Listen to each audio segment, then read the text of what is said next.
93 survey number ప్రభుత్వ భూమి model school దగ్గర ఉన్నటువంటి ఈ భూమిని రియల్ ఎస్టేట్ వ్యాపారులు కబ్జా చేసి దీన్ని రిజిస్టర్ చేయించేటువంటి పరిస్థితికి వచ్చిందంటే హుస్నాబాద్ నియోజకవర్గ కేంద్రంలో ప్రభుత్వ భూమి ఇట్లా అన్యాక్రాంతం అవుతుంటే సంబంధిత రెవెన్యూ అధికారులు మున్సిపల్ అధికారులు ఏం చేస్తున్నారని చెప్పి మేము సిపిఐ పార్టీ వైపున ప్రశ్నిస్తున్నాం.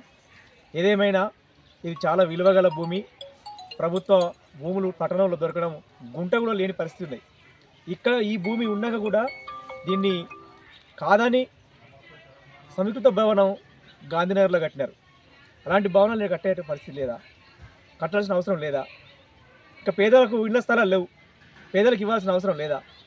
గత 10 ఏళ్ళుగా ఎస్సీలకు ఇచ్చినటువంటి భూములు, బీసీలకు ఇచ్చినటువంటి భూములను గత ప్రభుత్వం బీఆర్ఎస్ ప్రభుత్వంలో డబుల్ బెడ్రూమ్ ఇళ్ల పేరిట, సబ్ స్టేషన్ల పేరిట, పర్యావరణం పచ్చదనం చెట్ల పేరిట ఆ భూములను ఆక్రమించినారు. వాళ్ళ భూములు గుంజుకున్నారు. కానీ వాళ్ళకు కనీసం ఎలాంటి ప్రభుత్వ భూమి మళ్ళా భూమికి భూమి ఇయ్యలే, నష్టపరిహారం ఇయ్యలే. ఎలాంటి పరిస్థితిలో ఉన్నటువంటి పరిస్థితిలో ఇక్కడ ఈ ప్రభుత్వ భూమిలో మట్టి పోసి సదును చేసి మళ్ళా ఫీట్ల కొద్దీ గుంటల కొద్దీ అమ్మేటువంటి పరిస్థితి నెలకొన్నది.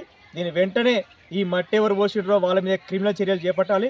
ఎందుకంటే రియల్ ఎస్టేట్ వ్యాపారులు ఎంతవారైనా కానీ వాళ్ళను చూడకుండా ఈ రాజకీయ జోక్యం లేకుండా వీళ్ళను వెంటనే అరెస్ట్ చేసి వాళ్ళ మీద చర్యలు తీసుకోవాలని చెప్పి ఈ ప్రభుత్వ భూమిని కాపాడాలని చెప్పి పేదలకు పంపిణీ చేయాలని చెప్పి ఈ సందర్భంగా ఆర్డీఓ గారిని, తహసీల్దార్ గారిని, మున్సిపల్ కమిషనర్ గారిని, ఈ స్థానిక ఎమ్మెల్యే మంత్రి గారిని మేము విజ్ఞప్తి చేస్తూ ఉన్నాం. లేకుంటే భారత కమ్యూనిస్ట్ పార్టీ ఆధ్వర్యంలో ఇక్కడ జెండాలు వాతి పేదవాళ్ళకు గుడిసెలు ఇస్తామని చెప్పి ఈ సందర్భంగా హెచ్చరిక చేస్తూ ఉన్నాం.